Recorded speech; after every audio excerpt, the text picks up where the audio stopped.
Crime कभी भी कहीं भी हो सकता है। क्राइम की कोई परिभाषा नहीं होती और क्राइम का कोई भी तैयारी का पहला चरण नहीं होता।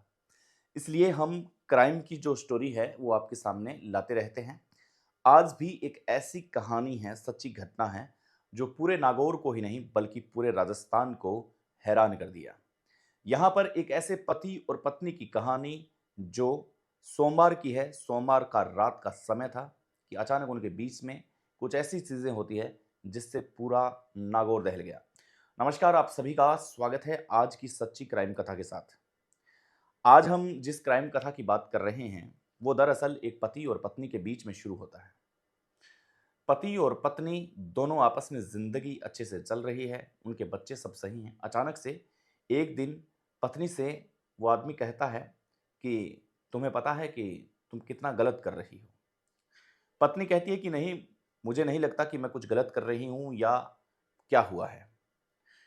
यहां इनका दोनों का आर्ग्यूमेंट है, वो आर्ग्यूमेंट इतना खतरनाक तरीके से चलता है कि यहाँ पर पत्नी, जिनका नाम सुमन है, उस सुमन से कहा जाता है कि तुम बहुत गलत कर रही हो। विक्रांत ये बार बार उसे बात कर रहा था, लगातार बात कर रहा था, लेकिन सुमन विक्रांत की बातें नहीं सुन रही थी।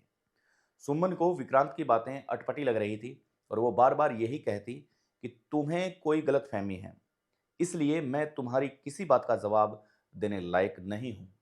लेकिन यहां पर विक्रांत बार बार परेशान था और हमेशा ये सोचने की कोशिश करता था कि सुमन को किस बात से मुझसे चिढ़ है या उसको मुझसे चिढ़ है। ये दोनों की जो बॉन्डिंग थी वो कहीं ना कहीं आपस में बिगड़ती हुई जा रही थी।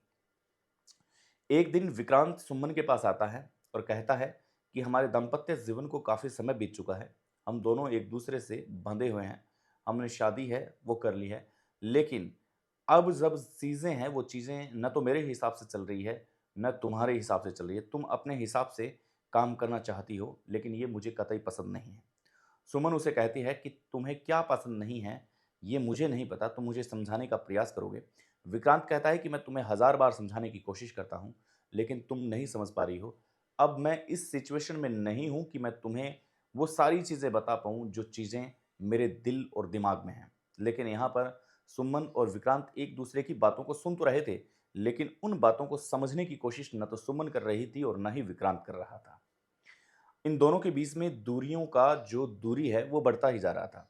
जैसे जैसे दूरियां बढ़ रही थी वैसे वैसे सुमन और विक्रांत के बीच में बोलना और बातें करना, आपस में कम्युनिकेशन होता है वो गैप आ चुका था, बंद हो चुकी थी वो बातें। लेकिन अचानक से क्या होता है, एक दिन सोमवार की रात को विक्रांत काफी गुस्से में होता है। अपनी पत्नी को सोए देख विक्रांत उस पर हमला करता है धारदार हथियार से और उसकी जिंदगी को छीन लेता है। जैसे ही उसकी जिंदगी को छीनता है, अब वो अपने घर में बैठा है। घर में बैठने के बाद में वो सोच रहा है कि क्या करूं मैं क्या नहीं करूं। लेकिन ये सब करते हुए उसके एक ताऊ है, वो उसे देख लेते हैं। सोमवार की वो रात जिस जिस कृत्य का साक्ष्य उसका ताऊ बन रहा था। अब यहाँ पे सारी बातें क्लियर थी कि इसकी ज़िंदगी जो छीन चुकी है, सुमन अब इस दुनिया में नहीं रही है। लेकिन अब इसे क्या किया जाए? वो एक घर के बाहर एक गड्ढा खोदता है। गड्ढा खोदने के बाद में वो उसको यहाँ तक घसीटने की लाने की कोशिश करता है, लेकिन उसमें वो असमर्थ रहता है कि खून की जो नदियाँ हैं वो बह रही हैं।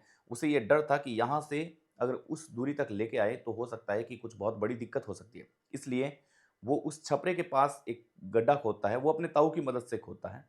ताऊ उसकी मदद करते हैं कि हम इतना फीट नीचे गहरा है वो गड्ढा खोद लेंगे और इसके बाद में इसको इसके नीचे दफना देंगे।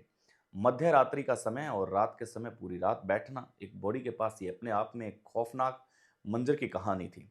ताऊ और भतीजे की ये जो कहानी थी ये डरा देने वाली थी, लेकिन कोई समझ नहीं पा रहा था, किसी को पता नहीं था कि आखिर आज इनके घर में क्या चल रहा है।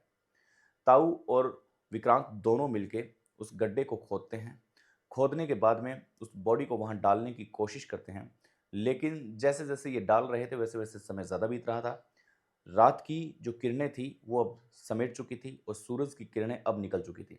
दिन के उजाले में इस प्रकार का जब कोई काम करता है तो वो सामने आता है, नजर आता है कि क्या हो रहा है। अब बातें क्लियर थी, सुबह का समय था, लोग आना जाना शुरू हो चुके थे और अब जो पीहर वाले थे सुमन के, उनको पहले से अंदेशा था कि कहीं ना कहीं कुछ इसके साथ गलत होने जा रहा है। वो उनके घर पहुंचते हैं और घर पे दो दो गड्ढे खोदने की बातें होती है, देखते हैं सामने क्या हो रहा है और वो कुछ नहीं बोल रहा है, ना बोल रहा है, ना कुछ और, उनको एक अटपटा-सा जवाब दे रहा है। उन्हें शक होता है, वो तुरंत पुलिस को सूचना देते हैं। पुलिस को जैसे ही सूचना देते हैं, पुलिस वहाँ आती है और सारी सिचुएशन समझने के बाद में आस-पास देखती है, उन खड्डों को खोदती है। खोदने के बाद में एक गड्ढे के अंदर उसकी बॉडी निकलती है। एफएसएल की टीम बुलाई जाती है और पीएम के लिए उसको भेज दिया जाता है। यहाँ पर विक्रांत एकदम चेहरे से शालीन था। उसके चेहरे पर किसी प्रकार का कोई डर नहीं था, न भय था।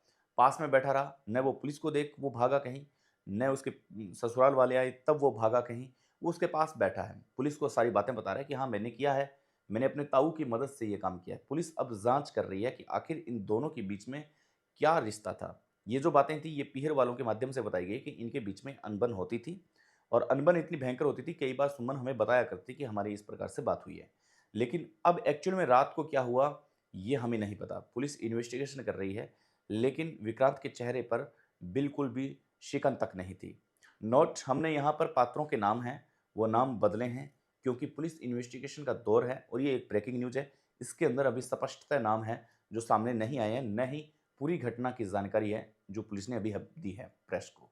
जैसे ही प्रेस से पुलिस अपनी सूचनाएँ आदान-प्रदान करती है, वैसे ही हम इस कहानी पर आपके साथ और साक्ष्य जुटाने की कोशिश करते हैं।